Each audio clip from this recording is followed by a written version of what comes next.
So what occurs to you about the polarity between Taurus and Scorpio? Bearing in mind we've got like the lunar eclipse coming up, and what do you think the learning is for us there? Okay, so it's interesting because we both are Scorpio risings, and yeah. Oh my God, the girl I was just speaking to has also got Scorpio rising as well. Yeah, the other girl that I'm doing this stuff with is Scorpio rising too. So there's something that's going on with that. Yeah, definitely. Yeah. I feel like the Scorpio risings are coming together because we're here to bring the light to the shadow and bring the shadow into the light. Yeah. You know, and it's like, and it's so easy for us to walk through that. Mm. And so, and I have a Taurus moon. So I live those polarities every day. Yeah, you do. I am the embodiment of those polarities. You are. So how does Yeah. that work in your life then? So the way I see it in my life is it is that the energy of, you know, the Scorpio energy, and I have a stellium there. So that's what makes me have the abilities to be so easy to see the shadow. You know, and I don't judge the shadow. I don't have any judgment over it. You know, it's just, it is what it is. And I believe that, you know, the shadow work is necessary. Because, of course I do, because I have all that Scorpio stuff. And that all it is the parts that want to be the light. And in the collective, like some of the things that don't want to be of the light, it is here to evolve, or it wouldn't be here to begin with. It's just got lost, and it doesn't remember that it's here to evolve, and that we all came here to help it evolve, you know, and that's what, and that Scorpion energy, we can just walk right through it. It's so easy to just walk through the shadow and, you know, to do the work with it. So I see it as that. And then the Taurus energy, of course, it's more stable, and I think when I look at my own chart, it's like, oh, no wonder I put that Taurus moon there. Or I would be like, you know, psychotic. And it also makes me, because that Scorpion energy, because we do see the shadow. When I was younger, you know, I used it in a way. I used my gifts of seeing people's shadow and knowing what their own fears were against them. You know, like when they pushed my boundaries, then it was just like, I would, you know, it's like use my tongue to cut their throats and think it was a good day, because it's like, because I called them out. Yeah. You know, because I like just called out the truth. And so that's the thing with both of them. I see similar, that they're both here to hold the truth in some way. You know, it's like there's an energy of that, and that they're both here to hold that in some way. What does that mean? I don't really know what that means as I say that. And I can see that the Taurus is much, even though it's stubborn, and of course they're both fixed, it's more, how do I want to say? It's more, the Taurus is more, I don't want to call it forgiving, because it's not forgiving. It's more aloof to it.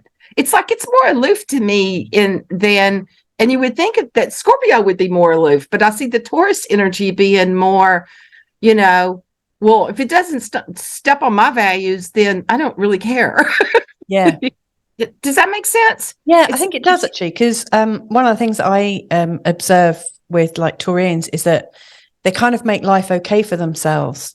Yeah. And sometimes don't get into other people's fights, whereas Scorpio people, like people with a really strong Scorpio, often get really pulled in. There's something about them that gets hooked in. And it's funny what you said about like Scorpions can be aloof. But I think when they're aloof, they're really seething in their aloofness.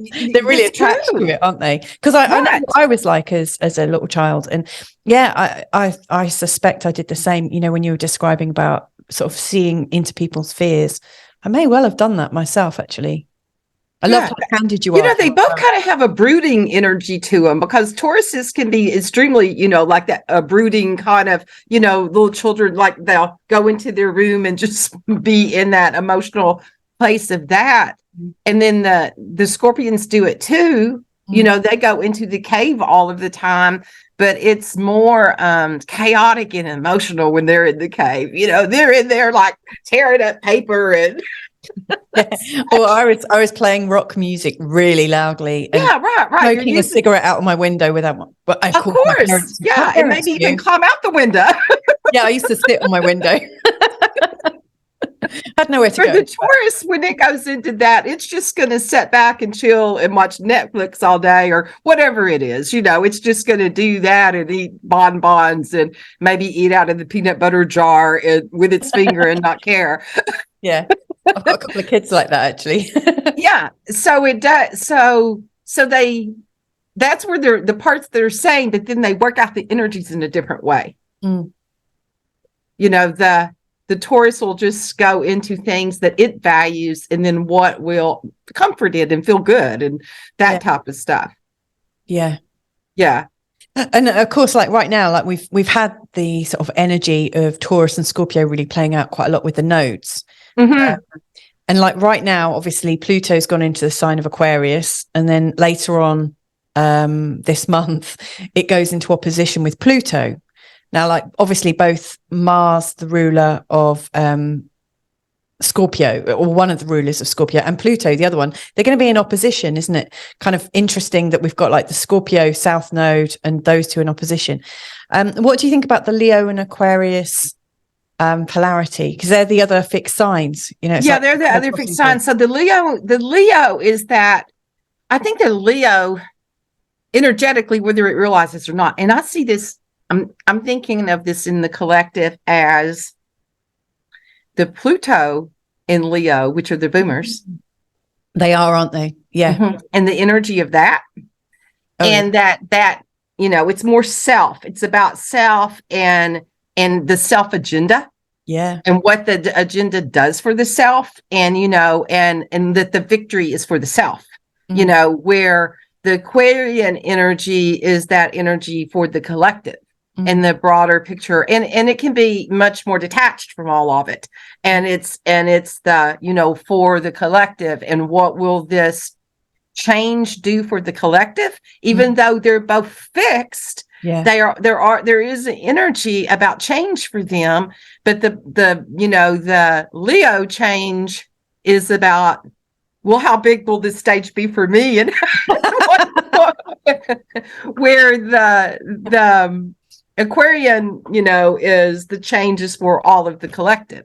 Yeah. So I see that in them, and so it's really interesting, because I was thinking about this today with the Pluto, because it's getting ready to go back into retrograde on the 1st, you know, and it's going to go play again in Capricorn and be okay. What else is in here? And those two are going to be talking to each other. And what else do we need to bring back into the collective? Yeah. And so, you know, that's the big thing. Oh, well, Pluto's in Aquarius, you know, and is it the age of Aquarius?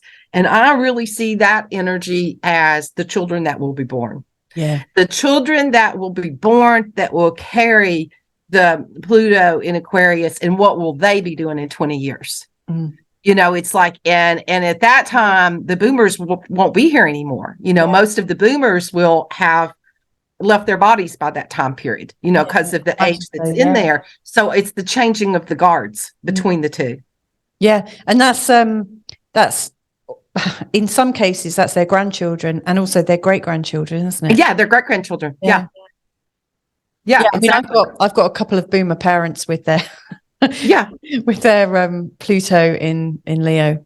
Yeah, my parents are that, and I'm just on the edge of it because I was born in 1960, so I do have because the Pluto in Virgo was, you know, doing the same dance back and forth with the retros during those first years of the, you know, of the 60s. So we've got, there are some boomers that are like, I have friends that are boomers, but they're in a different month than me, or it bounced back and forth. Yeah. And I can feel that I'm really with this, now that Pluto has been in Aquarius I can feel that energy now in conversations and in the collective and with certain friends when I talk to them. I can feel that, even though, they're my free thinking, woo-woo friends, I can still feel that Leo energy, the Leo Pluto energy there with them, that there's a different energy than it is with me having the Pluto and Virgo.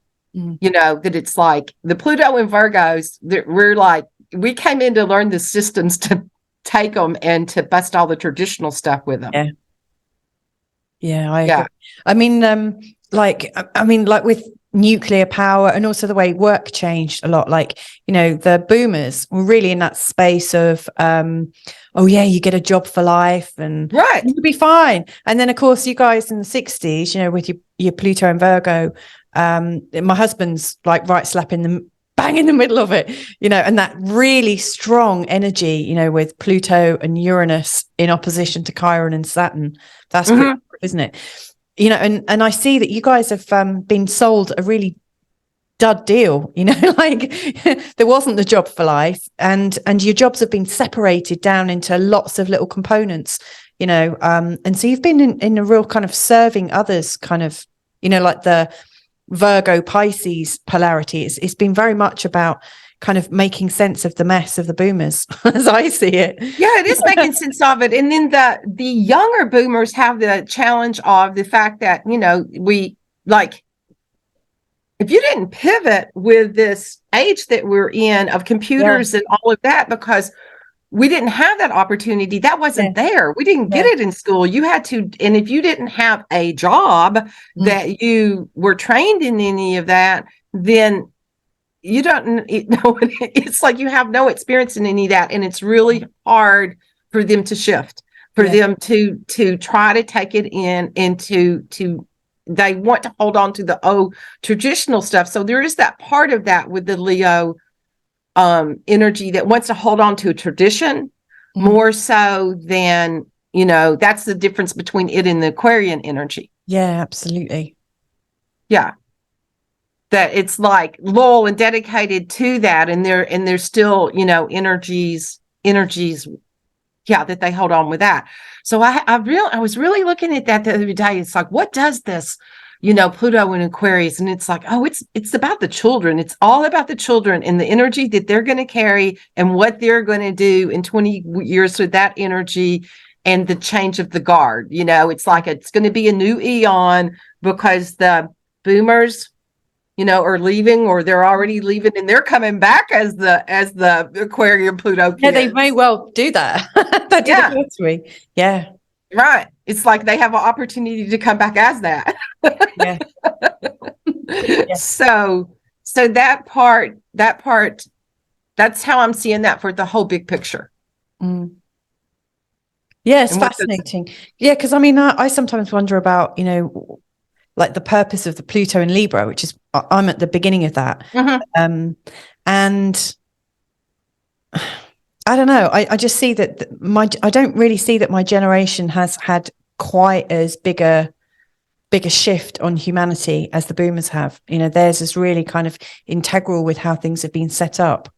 And I really see like the millennials, with their Pluto in Scorpio and Pluto in Sagittarius. And some of these like new ones, I've got 3 of them with their Pluto and Capricorns. I don't know. It almost feels like my generation's almost been overlooked a little bit, or maybe they're not part of the equation so much. I don't know. I felt that about being a Pluto in Virgo too, because we're not boomers, and everybody tries to throw us in with that, and we're not Gen Xers either. And it's like we're like a whole different little piece in there that doesn't have a label. And I feel that way with the same with the Libras, because it's like, I don't what is the label that they've thrown on that, because they're like the I am a Gen X, but and then like the Gen Ys are like the millennials. They're sort of from, I think, really from Scorpio from 1985, is it? Yeah, there's a lot of the how do I say this? I don't want to sound judgmental. There's a lot of it feels more like it's in the male population with this for some reason, that there is, that didn't leave home and stayed. They're still in mom's basement.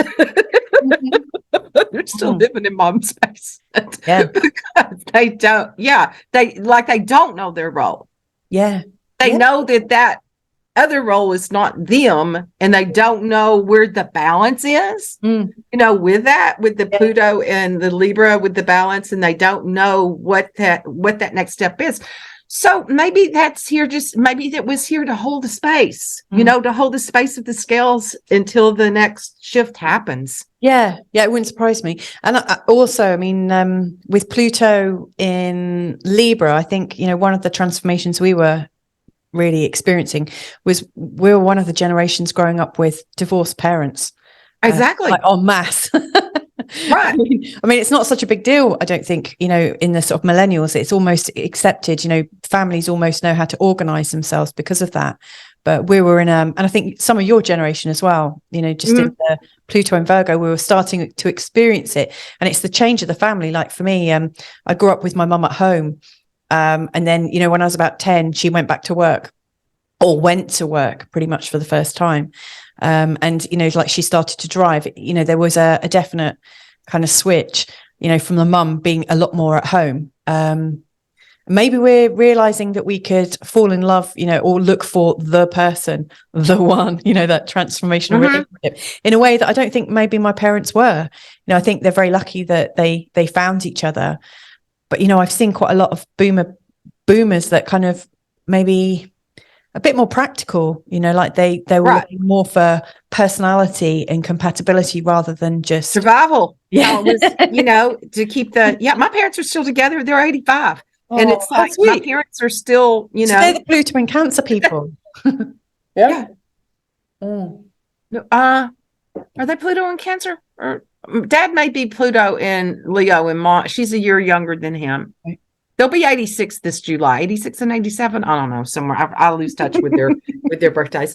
But that energy of that, I had this thought, that I think some of that too. Okay, so that was the balance of the distorted masculine energies. Yeah. And so the healing of being more of the balanced masculine, the divine masculine, and that role of what masculinity is. So I think that could be some of that with, like when I said, it seems like it's the males that stayed at home, because the girls went out and was like, no, I'm going to do this. I'm going to be an entrepreneur. There's a lot of entrepreneurs in that. And that, so those old roles of, they're not home being the one, cooking the bacon. They're out doing other things. And then the guys kind of got left and they're still sitting at home in mom's basement.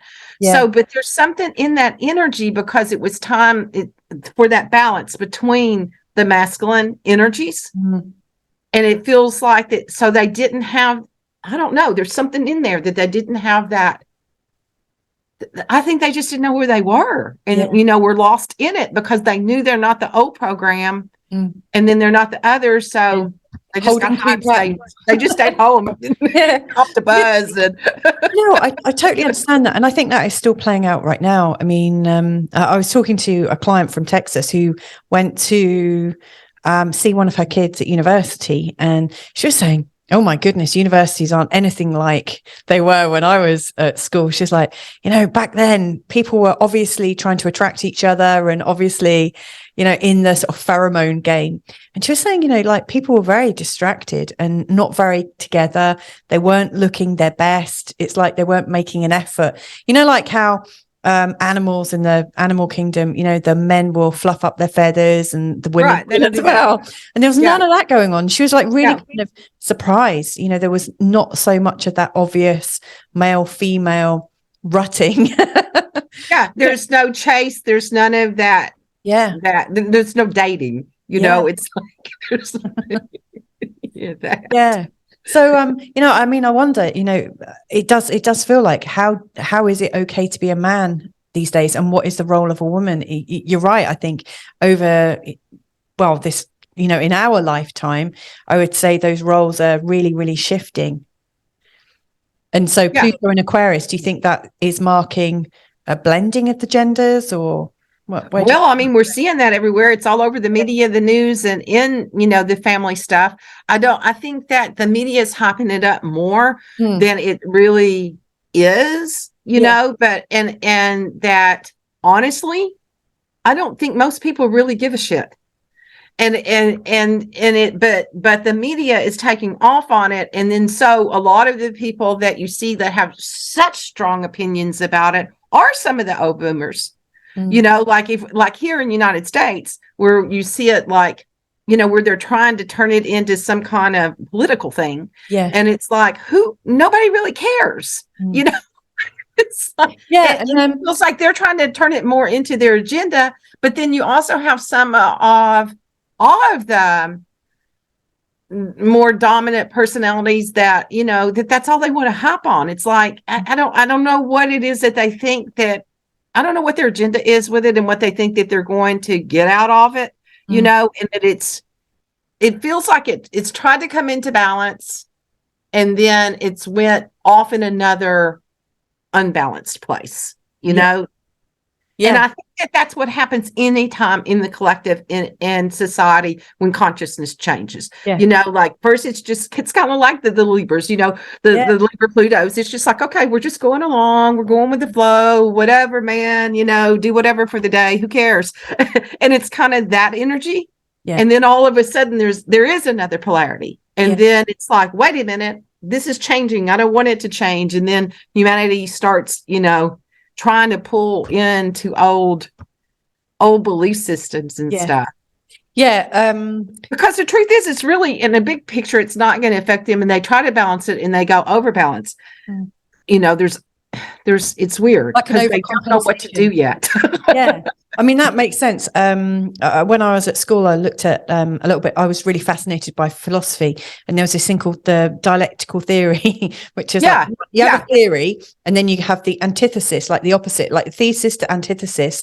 And then it kind of meets in the middle for a synthesis, the ending point. And then that becomes the new starting point for the swing of polarity. So, it's fascinating. Yeah, it does. I mean, we saw like, it's just, the whole thing is so weird. And I think that that's part of this, the Pluto, where we go back to the Leo and the Aquarius energy, because yes, we know there's balance. Women have rights. No, let's take it from. We've got to do something about this. We can't let this happen. We have to control them. And it's so there's that's the energy I think that we're going to see, especially like we're with the Mars energy in there too. Yeah. And it's like that energy. And now that, especially with the Pluto going back into the Capricorn, it's that, oh, let's give them this. No, we can't do that. We've got to keep control of everything. So we're going to see that tug of war energy going back and forth till it just balances. Yeah. And to me, if it's like not your circus, not your monkeys, then just wait till it all dissolves out, because it will. Yeah. It will come back into balance again. When you were talking about that, the dialectical theory, I saw it too as like a physical experience of when you're driving and like you've went off the edge or something and you overcorrect, or maybe your attention went somewhere else and all of a sudden you're like, oh shit, I'm on it, and then you jerk the car and you overcorrect. Yes. Yeah. And then when you overcorrect, the overcorrection, makes the fishtail thing happen. And the next thing you know, you're going in this 380 spin. Yeah. Or 360 spin. It's like you're spinning out. Yeah. You're spinning out. That's, you're spinning out because you overcorrected. Yeah. Yeah. And you're right. Like if it's not your monkey, kind of stay out of it. I mean, it's a bit like, when you're like raising children, my kids have a little fight every now and again. And I just think, you know what, you can deal with this yourself. And I let them, and it just peters out. Everyone kind of calms down. So I do see that there is, maybe that's the Taurus energy in me too, that's the Taurus energy. Yeah. Okay, that's not my monkey. I'm not spending my energy on that. I'm not spending my time, because the Taurus is, if it's going to cost the Taurus, that's true. If it's going to cost the Taurus time, money, energy, then the Taurus is going to be like, no way, forget it. Yeah, work with it. Let the Scorpio fight it all out, and it can sting everybody into whatever. Yeah, because that's when the Taurus walks away and sits down, or just doesn't have anything to do with it, because it's costing the Taurus some way energetically. Yeah, that's a really good point. Yeah, I really liked when you said like nobody gives a shit, because one of the things that I think, where am I going with this? I was gonna something I really wanted to say. What was it? Where did that go? My observation is actually, I have observed lots of changes culturally. I mean, I live in Portugal, which, I moved from England 5 years ago, and Portugal seems like it's almost 30 years behind, which I don't mean to be rude to the Portuguese people, because they're lovely. But what I mean is they've still got family values. And they are very much in communities, and like they have these festas, and everyone goes out with great granny, grandchildren, everyone, they all celebrate in a way that they haven't done that in the UK for years. Right. We really love that. And in the last 5 years, I have noticed that there is more of a blending and more of an expression of gender identity, like people are being themselves, even here in Portugal. My experience is we don't need to be told how to communicate with people, because most people just aren't assholes. Most people are actually just nice, and most people are actually just minding their own business and doing their own thing. It does feel like things have got a bit overcompensated for. And as Pluto goes in between Capricorn and Aquarius, I do think it's going to be interesting, like with Saturn going through the sign of Aquarius, leading the way, kind of warming the seat. I mean, we get a really good view as to how it might go, because all the little middle managers, all the little Saturnian little vice presidents and whatnot of everything have been making all these rules. We've been in that for the last 16 years, of the energy with the Pluto there. It's like trying to blow it apart. And then it goes, okay, we're going to do this. We'll make new rules. No, we can't. We've got to keep this way and control all of this. Yeah. So that's the energy that we're in. And so that, if you want to call it the shadows again, that part of that's trying to hold on to all the like I'm seeing it like in the neural pathways of the brain. This is the only way I know to go. This is the only way I know to go. This is the only, and it's like, it's kind of OCD with it. Mm-hmm. So then it's trying to, correct it all for everybody. Yeah. And it's not going to happen. It can't, because humanity is, evolving in some way. I'm back in Kentucky. I'm originally from Kentucky, but then I, left and was a nomad for whatever. And now I'm back because of family, because my granddaughter, was born and blah, blah, blah. Mm-hmm. And so Kentucky's kind of like what you said, it's behind. Because I know one time when I still had a massage practice, and one of my clients was a banker, and it was when I guess the recession like 2008 or whatever, and I asked him, I said, well, what do you see happening with all of this, and are we going to go into blah blah blah? And he looked at me and he said, honey, you live in Kentucky. We're like 10 to 15 years behind the rest of the world. So by the time it catches up, we'll never know that it happened, because people will live the same here. And it's true. It didn't affect it as much because it wasn't progressed to begin with, and people were just living their life in the way that they were, so we didn't feel the effect. People were still building. It's like that, all of those things were still going on. Mm-hmm. And so there is that, in the areas. That would be interesting, the astrocartography of the different areas too, and what, in that way, what is there, but there is that. It's like all of humanity is not the same. And then when I was living my nomadic life, and I was, from here to there to wherever, I was in Asheville, North Carolina, which is considered, a spiritual mega place, of Eastern United States. Yeah, I've got a client that lives there, and she raves about it. It sounds quite nice. Yeah. So that, it's compared, Yeah, so that's what it's one of those places, that has the vortexes, blah, blah, blah. And so when people, and then after that, I left from there and went to Sedona, Arizona.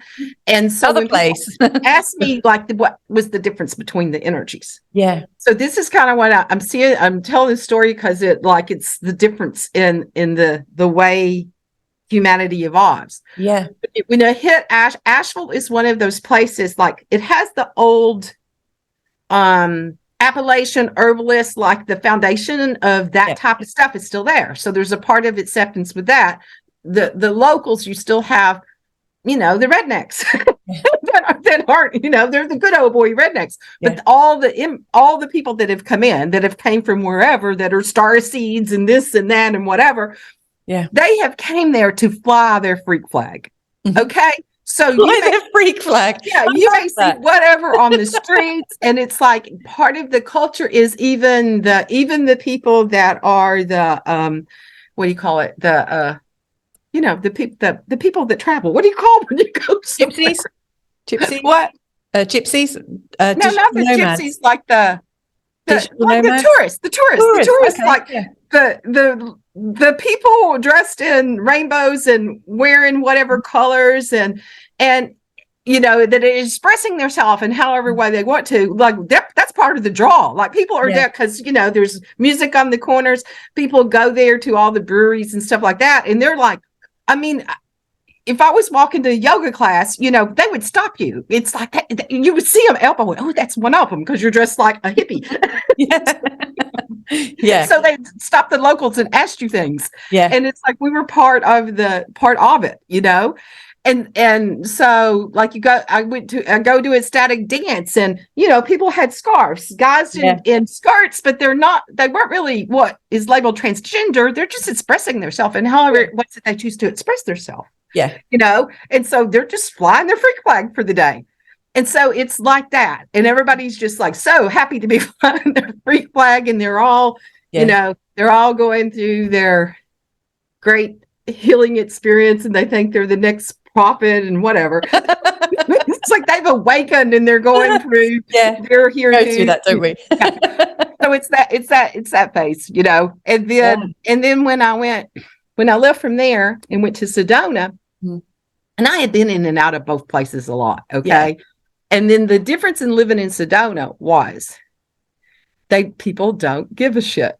Really? They are who they are. It's like a more maturity to it and it's already settled in and they don't have a need to convert you to whatever their new, flying unicorn religion is. It's like because they're not all excited about it anymore. They don't have this passion going on and that everybody needs to do this now. And if you wear your unicorn horn with this, this is good, you'll go, and drink some ayahuasca and you'll go into this dimension.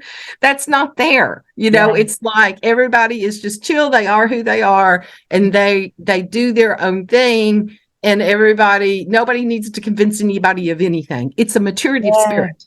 Yeah, yeah. That's the difference that I saw in the energies. Yeah. Like so that's what, there's like that maturity of spirit with some of it. And when people are first going through that expansion and of the consciousness. Does that make sense? Yeah, totally. I mean, I've been flying my freak flag a little bit over the years. I mean, I lived in Bali for a little while in Indonesia. Yeah, that's a good place to do that. Yeah, totally. Living in Ubud. Oh, totally. I was living there just before that book, Eat, Pray, Love was released. And of course, within about 6 months of that book being released, all of a sudden, there were loads of middle-aged single females like swarming the whole area, but it was a great place. And I really experienced it. I wore very colorful scarves when I was there myself. And loved like singing kirtan, and it's a great experience, isn't it? And I think it's also really good to be able to embody the feeling of who you know yourself to be. And that's what I'm hearing, like in Sedona. Like before we moved to Portugal, we were living in Devon, in South Devon, and there's a place called Totnes, which is quite well known, and we weren't that far away from it, and they're really you know, people really don't give a shit there as well. You know, they're very sort of grounded. I think they call it, like they say Totnes is twinned with Narnia, you know, because it does get quite a few interesting people. But actually, when people really get there, they're kind of nestled in with old farmers and people that lived on the land for years. And so it's really grounded. Yeah. Yeah. So it's something. I went back to Sedona in October because I was trying to decide, okay, am I going to stay here? You know, what am I going to do? Anyway, I went back to Sedona, and I did see a difference. I saw the difference because I had been gone 5 years. Yeah, and there is a difference. And then there are more because then it was mostly just like older people that have settled there and could afford to live there, or you know what? Nice, right? And now there's more younger Starseed kids because this last generation, you know, these younger kids, I mean, they hit it rich on Bitcoin and NFTs and all that stuff early on. And they're like, you know, now you have these 20-year-old millionaires. Yeah. So there's a different energy. They're like, they don't have to, you know, all huddle together in a tent somewhere. And there's a different energy. There's a different energy and what that generation is bringing in. Yeah. You know, and when I would hear people go, well, you know, when they were calling whoever the me generation and they don't have these traditions and values and whatever. And it's like, well, thank God they know that they don't have to do these roles anymore. They don't have to punch a time clock for the man. They know their value. That's how I saw it. It's like, they're not going to settle for that. And, you know, they're not going to settle for the same, for that structure. They're not going to sell for it. They know that that's not their calling to be here on Earth. Yeah. And I think like where you were talking about that, the Libra, Pluto, it was like in between. It's not their calling to be here, but how do you keep the balance? And then they didn't know how, you know, how to, some of them got lost in the shuffle. They, you know, to be their own. Yeah. It's interesting. We've got self. a few of those patterns, like kind of balancing all of them, I guess. I'm quite grateful that I've got Uranus on my ascendant pretty much. Which made me sort of like really kind of, you know, kind of just move out as soon as I could. And me too. I mean, I was gone at 17, but I see that discrepancy in you know, like in the values of where they'll be like, well, that's not a job I'm going to do. And I'm not going to work that way. And nobody's going to tell me what to do. And no, I'm not going to be a slave to that. But they're at home living off their parents. Yeah. They're not a sovereign being. So there's the energy of that in there and not taking a responsibility in some way. Yeah. Yeah. And I don't, you know, and responsibility is just the ability to respond. That's all that it is. I like the description there. It's a good definition. Like somewhere the ability to respond got lost in the fight of the old responsibility, like the burden, and they weren't going to take the burden on, but they got lost in flipping it into the ability to respond. Yeah. Does that make sense? Yeah, it does. Really, really does. And I think that it's like the in and out breath. Like we have to have that. There's something with the consciousness and the evolution of humanity. It is what it is. It just is what it is. And whatever that is, and the blending of that is necessary for the time. Yeah, you're so spot on there, Kimberly. I mean, I really love the fact that you're describing it as an in-breath and an out-breath, because if we were just to kind of take ourselves out of the imminent situation, like the situation we find ourselves in right now, and take a much longer view, we'd see that we're just really quite inconsequential. And really, we're just part of the overall energy plan, and we're all jostling a little bit like bacteria in somebody's stomach lining, you know. Yeah. But overall, like, we're all meant to be here, but we're not necessarily meant to be more prominent than we need to be. We're supposed to be enjoying ourselves. So I really like how this conversation's gone. I really do look forward to many more conversations with you. Really do. What do you think our role is as astrologers to helping people find their sovereignty?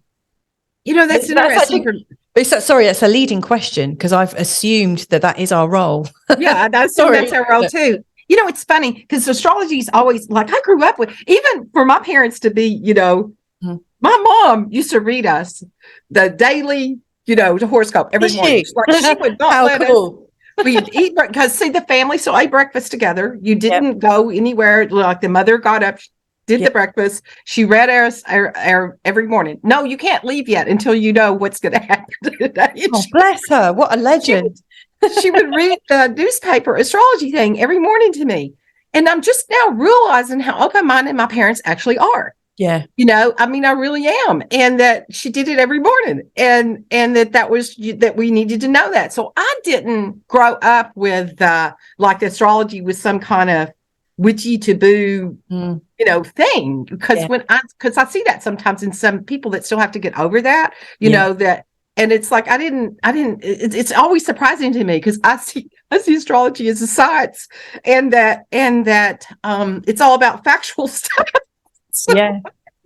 And then it helps explain everything. It helps explain the energies when you're feeling in the way that you are. It gives you, I don't believe that astrology, the planets rule us, and that this is destined in some way. Yeah.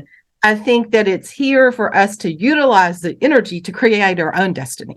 Yes. And that's what our role is. And that when so like I said, astrology was always there. I did it for me. It was one of the things out of all of the different holistic types of, things that I've done and reinvented myself a zillion times.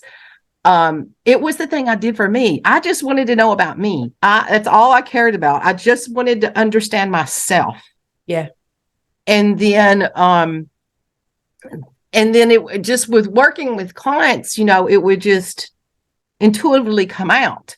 Yeah. I would be like, well, what's your so-and-so? And then I would look up some for them out of curiosity and see the patterns they were stuck in. And because they didn't understand, why does this keep happening to me? What is this set up for? And for me, this is my belief that when, as souls, actually, we're not even souls, we're just that fragment of light that's part of the all consciousness. Yeah. And that there's like a calling from, Earth herself, from Gaia, that says, hey, I need this help with humanity. Can you embody these frequencies? And that calling goes out because that being it's coming in to embody the frequencies for the whole. And that when the call, and we go, oh yeah, I'll do that. And then we go sit down in the library and we start creating our charts, our maps. Our astrology is our map. That's like, oh, I'll have these gifts, I'll have these struggles, these challenges, but I'm going to take this energy, and this is what I'm coming here to embody these frequencies to bring into this planet. And then we pick the soul that needs to come back, and we merge it all together, and then we pick the DNA and the DNA skin suit and the family that will, and the point in Earth we're going to come into, to incubate these energies. And before we wake up and realize, oh, these are gifts for me to give to everybody else. Yeah. And so that's what I see our role is. It's like, because when, just yesterday, a client, I said, oh, you're just here to be a love vessel, and everything that you do comes from pure love. And that when you love everything in the way that you do, you don't have a fight with anybody. You just do it from love. Yeah. And I thought, maybe we're all here for that, but it seems like we don't all have that mission. We don't all have that assignment. Sometimes we've got to be the one that comes in to be the disruptor. Yeah. Of the energies, and the disruptor. There is no darker light, and there's no higher level to it. All of the energies are a piece of the tapestry. It's like we're the thread that then weaves the tapestry together. I love that description. I mean, that was so that's what I wasn't it? Yeah, we're just here to simplify it for people. Yeah. And to give them a understanding.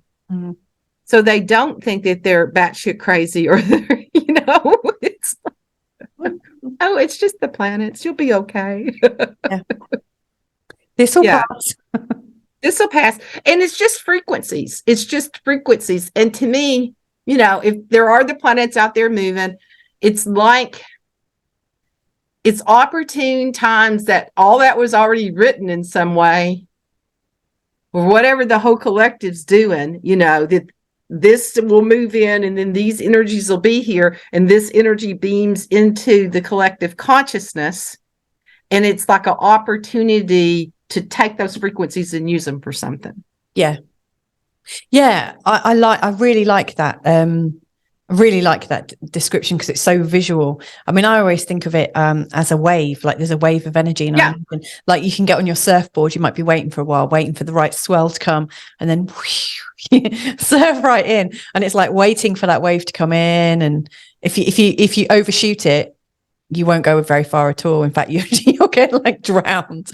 And sometimes you wait so long and you don't take that opportunity. You don't follow your intuition and know when to move with the energy.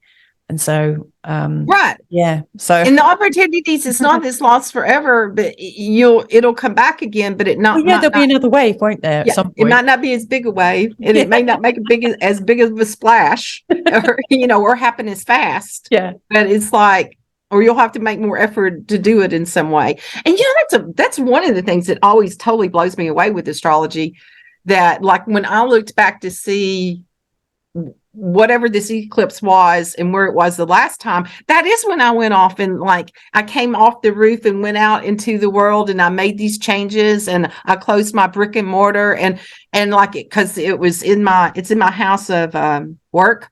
Mm-hmm. And I made all these I reinvented myself again. Yeah. And it's like, and so it's always amazing to me that when you go and look back and you think about it, and it's like, oh my God, this happened to me in that year. This it totally makes sense that it was in this house, and this was the theme of my life that year.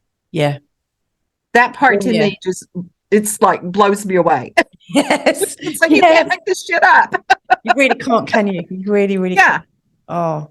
Yeah, that's the part that's always like, I don't know. It's like, woo, the synchronicity of it when you go back and look at it. Yeah. And so that part of astrology is like, there is some kind of piece, there is a Rubik's Cube here that we're all lining up. Yeah. I mean, you're right. Like going back and just checking it. I mean, I think of that as like checking, like, what's the word? Continuity. So I like, Jupiter's about to change signs. So I often say to my clients, what were you doing like 11, 12 years ago? And go back, find the actual dates. And then I think, well, hang on, what was I doing back then? Because I can remember 12 years ago and 24 years ago. Right. And those patterns come back. It might take me a while to really sit and think about it. And it's like, so that's how we use it to apply it and embody it. It's about applying it and embodying, the energy, and it's not an excuse. It does put you at course, doesn't it? It helps you to understand and take responsibility for your life, I think. Right. Like right now, you can play opportunity that we can blame it on Mercury. And it's like, it's that time of year, everybody get ready to blame it on Mercury. It's like, poor Mercury. Yeah, I actually really like Mercury retrograde times because I just think of it as a time to reimagine, re-envisage. Me too. Like all the re-words like rewind, refresh. It is. It's like I always get like big, huge downloads and, connections and stuff during Mercury retrograde, because it's like when I was telling you I didn't have internet yesterday, and when I was fighting it and trying to make it happen, and then, and find out that the whole area is an outage. And I heard myself say my own astrology forecast or insights. It's not really forecasts, it's insights that I said on my Mercury retrograde thing. If that happens, just go be with Earth, because we're in Taurus. Go be with Earth. Earth is calling you. And I was like, oh my God, Earth is calling me. Why am I still sitting here like trying to make this work when it's not going to? Yeah. Bless you. Well, you got there in the end, and I went down the beach with my my Mercury retrograde faux pas yesterday. It's funny because I was just the lovely Alexandra that I was also just chatting with a short while ago. We were talking about electricity and energy and stuff, and of course, this Mercury retrograde was in a conjunction with And Uranus. Yeah. Mercury and Uranus are right there together. Yeah. Exactly. So of course you had no electricity and I had no Wi-Fi.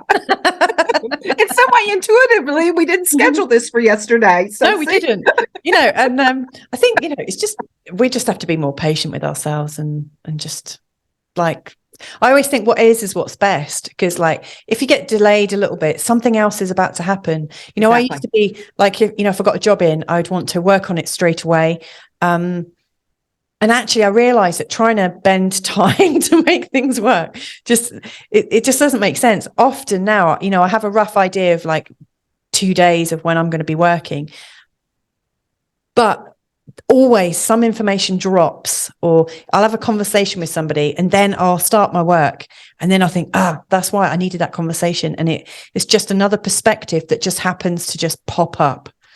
I've realized that too, because the whole like reading sun signs and the whole thing of Libra not making decisions, and and then my Taurus like sitting on things too. And I used to I would beat myself up for thinking, oh God, I procrastinated again. Why am I stuck in this? And I'm realizing that more and more what you just said. It's not procrastination. It's the in-between time between the breath. Because if something comes up and I'm all gung-ho about it and I don't go on and move on it, and then I do what's been labeled procrastination, it's usually because it wasn't divine timing. Yeah. Something shifts in it. And as you work more and more with it, then you move through the things faster.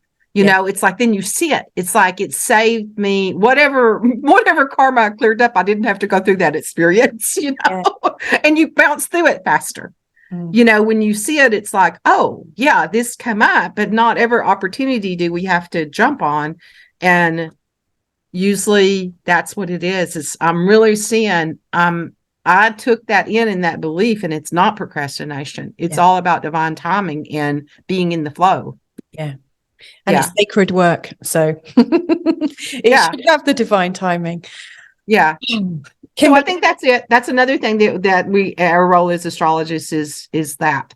Yeah. Is to hold that space for people as they step into their divine timing. That is absolutely beautiful.